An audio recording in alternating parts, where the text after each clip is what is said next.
Welcome to Strictly Businews. I am Alfonso Santaniello, Leanne Sedlak. Thank you so much for coming back on. It's been a while. I know, it's been a little bit.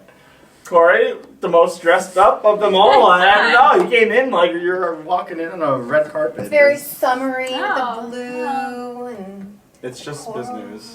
Thanks for showing up. just Really trying dressed to up. step it up a little. I know, now it makes me I need to step up. Next level. Come on. Bring it. Syndication. That's what she's thinking.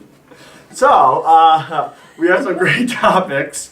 First up, UMass Student Farm and Big Y are in a partnership now. Big Y promises to... Shame on me. Sorry. Never usually this popular.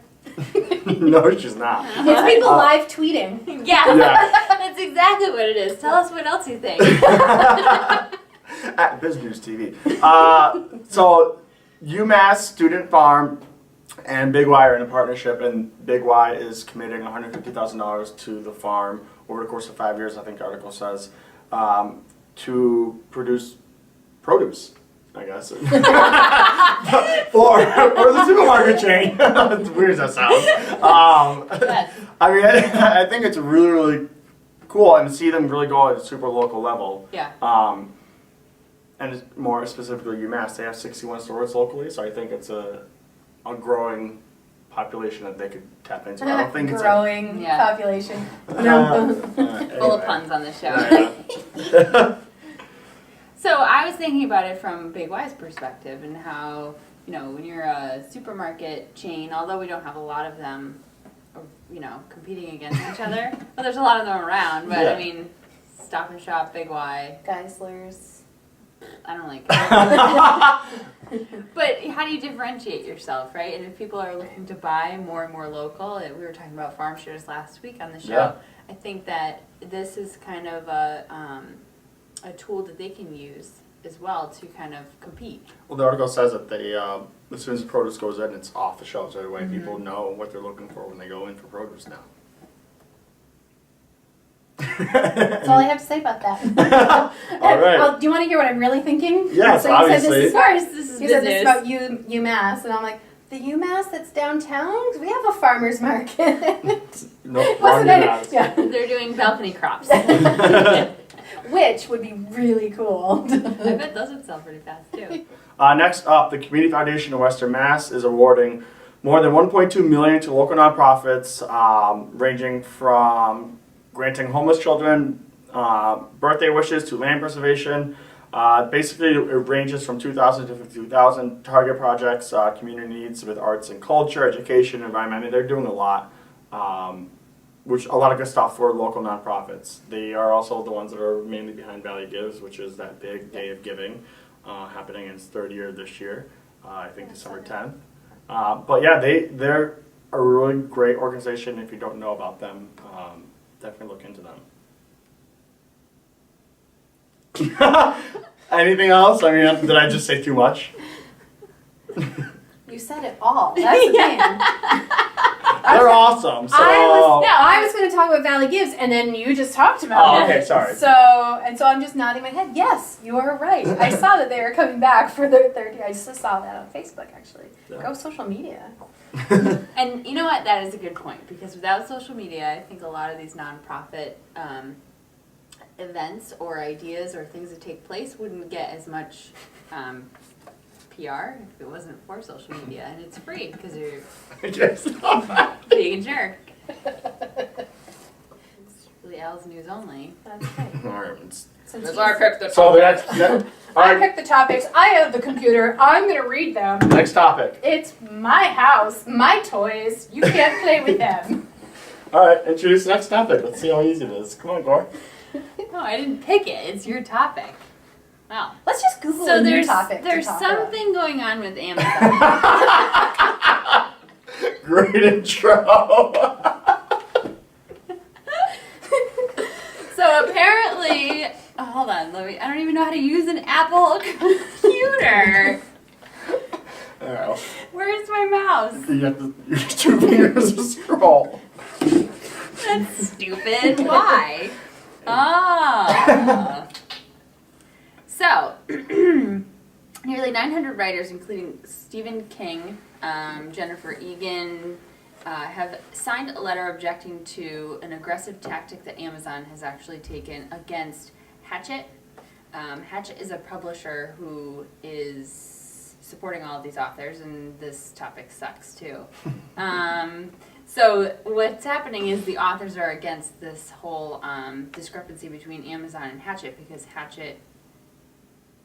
What is this topic? So we're live tweeting. Tell us what you think about this topic. They're basically Cori, manipulating. don't quit your day job. They're saying Amazon Hashtag. manipulating the way buyers or the way that publisher's authors are coming up in search or the accessibility for those people to buy from those authors. Right, so what Amazon has done is they are not offering pre-orders, and they're basically pushing back on multiple pushing their shipping times to budgicles. This is hard. Oh, really? Yeah, so they're pushing back on their shipping times, which is actually hurting the end result of all of this between these two businesses is hurting not the publishers, the authors. Yes. So the authors are coming forward and saying that they shouldn't be punished, and just because of what's going on between So- Hachette and Amazon. Amazon doesn't like Hachette, so they're saying They're just making it harder for people to buy their products. right. And then it's basically... Sounds like what they used to do in radio. Like you had to give the DJs money to pay to get the people on the radios. If you give us money, if you bribe us, Like Smith and Wesson, Leanne? like Smith and Wesson, Oh. what? Maybe she should take the topic on this one. I don't even know how to get to that topic. Oh, there it is. Let me set you up. That's the tap. I don't think that he had those in order. I think he wanted to talk about a different. It's okay. No. This is kind of anything Tee up. happens kind of show, I guess. Let's go. Tee that up. Tee up my own. I mean, it's a free-for-all. We started talking about vibrators. Okay. I don't know if that was on the original Freestyle. intro. Doesn't take a lot of editing. All right, so the Securities and Exchange Commission said some violations took place. I don't think it had anything to do with the Rock 102 discussion. No, I didn't. So Smith & Wesson found itself in trouble in some hot water overseas because their international sales agents were doing some dirty deals with some of the countries over there. Mm-hmm. And so let's see. They tried to sell firearms to some law enforcement agencies. So they bribed a police officer with $11,000 worth of guns to make how much profit? Take a wild guess. $100,000. Wow. This is a serious topic and I'm laughing, but that's No, it's just it's actually a ridiculous thing that actually happened to a gun company Right. that should know all the SEC rules and regulations. Which it seems to me that they're usually, I probably live in a bubble, but it seems to me that they do try to stay on the up and up Right. with their regulations and do that. But Well, the article said it happened from 2007 to 2010, so they 2010. probably Right. caught it, and it's Right. but it's Well, they're becoming more public now. I don't know if they caught it, but the SEC caught it. So because and all they had to do was pay a $2 million fine, and they're on probation for 2 years. Well, when you have $2 million to pay, then And that's why this, in a way, doesn't make sense because they bribed somebody with $11,000 worth of guns to make a $107,000 profit, and they Right. lost $2 million. It just it is doesn't. lost business and bad PR. Yeah. There was no. I cannot even imagine what they were actually thinking back in the years. The that they were sales actually guy doing makes this. more than $107,000 a year. Like, There was no return on investment anywhere within the bribery. So I just. do you think there's more to the story that? I think it was an we're- employee trying to do it on his own, and it kind of went under Smith & Wesson. Why would a company that large try to make $100,000 profit? That's Right. not a profit to them. That's a Yeah. profit to like us small folk in the city. Yeah. So. Yeah. Anyway. So that's the settlement. Is $2 million. Yeah, $2 million so we'll have to slap find in out the if there's more to the story. Yeah, just It's a late little- breaking. Yes. Tweet us if you know more. See our ticker tape at the bottom. Okay. Anyway, the last. Are we okay? Are we maintaining your schedule? Are we good? Yeah, I'm just starving. Okay. I have crackers in my bag. So back to the show. Last topic: MassMutual establishes a $100 million venture fund to back MassMutual's killing it lately. venture fund, to back tech startups. So it announced that it's formed MassMutual Ventures, focusing on backing startups and businesses whose technologies could transform core insurance, retirement, and asset management industries. So does this have anything to do with the Valley Venture Mentors that's happening locally? No, okay. MassMutual already made an investment towards that, but this is something completely different. This They're is just them investing really, all over the place. yeah. Giving back. We'll take the investments in any way that Are you they like. investing in spas, skincare lines?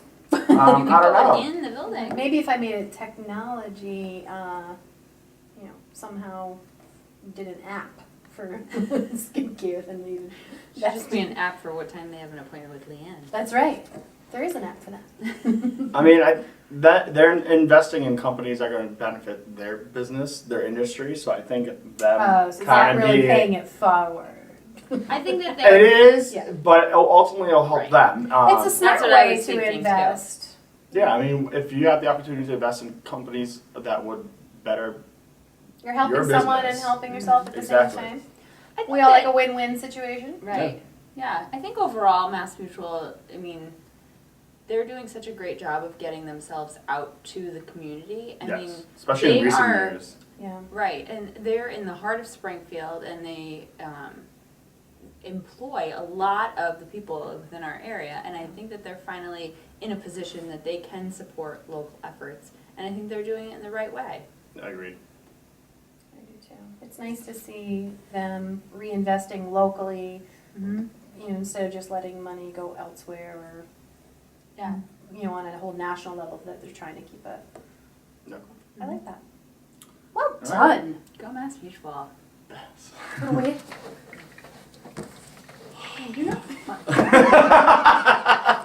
Anyway, we'll be back with this not so ridiculous segment. We're speaking with Marla from the Business Growth Center, so check it out.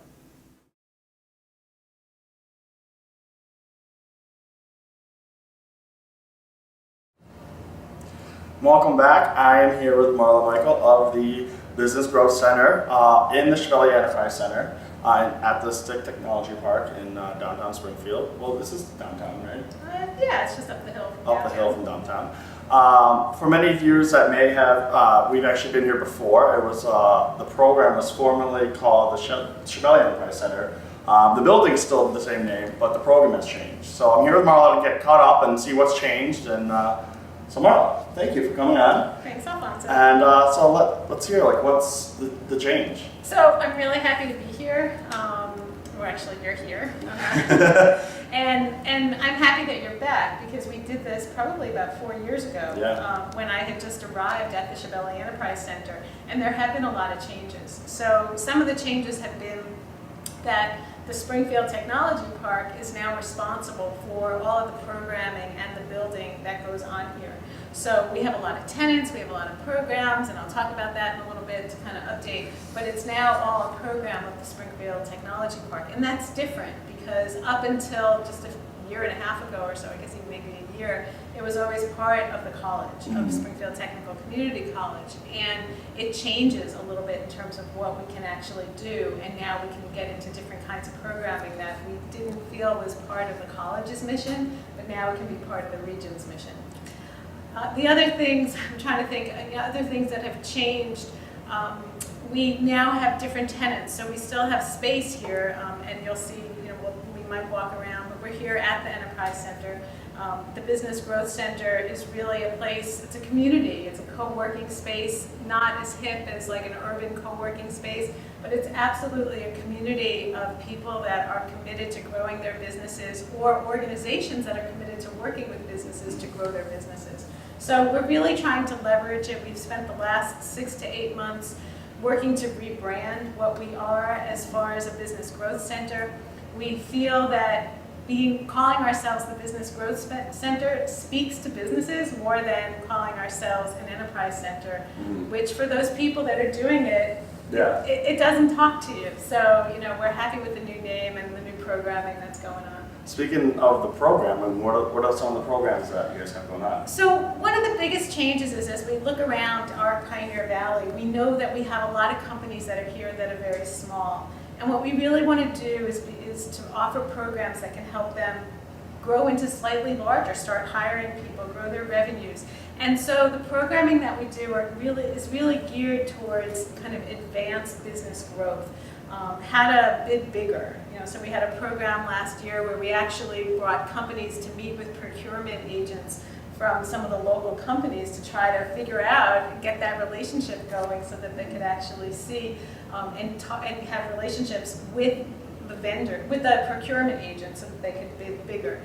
We have training programs. We had a program that we called, that was funded by the Mass Growth Capital Corp, called the Stronger Businesses Program, and hopefully we'll be offering that again, which was an 8-session, really intensive program that worked with business owners to help give them the tools to understand how to grow new markets, how to hire, how to make decisions in a very efficient way, an effective way, how to price, all those kinds of things that when you're working in your business, you get so caught up working in it that you don't work on it. And it's really important to continue to work on it if you're going to grow. So we've got that. We've got a great lineup of programs coming on this fall that, again, are geared a little shorter. We've got the Stronger Businesses programs happening in September again, and then we have a number of programs that are going to happen from September through June that are going to be on a monthly basis. Just, again, advanced topics, how to merge, how to acquire, how to price, how to be bankable, those kinds of things. Okay. And then are those programs available to the public for anyone to sign up, or are they tenant only? No, so yes, the answer is yes, and that's actually one of the changes. So in the past, we were really only providing services. We have our growth advisory program that is an ongoing mentoring program that works with businesses that want to grow. And it's open to both companies that are located here at the center, but also companies that are located in our community. And that's the biggest thing that's changed, is that in the past we were very closed. We were only providing services to those businesses that were here. And now we're wide open. We want to have a bigger impact. We want to see more companies grow. If we only targeted companies that were located here, it's a limited number of companies. And that's kind of, keeping ourselves too closed.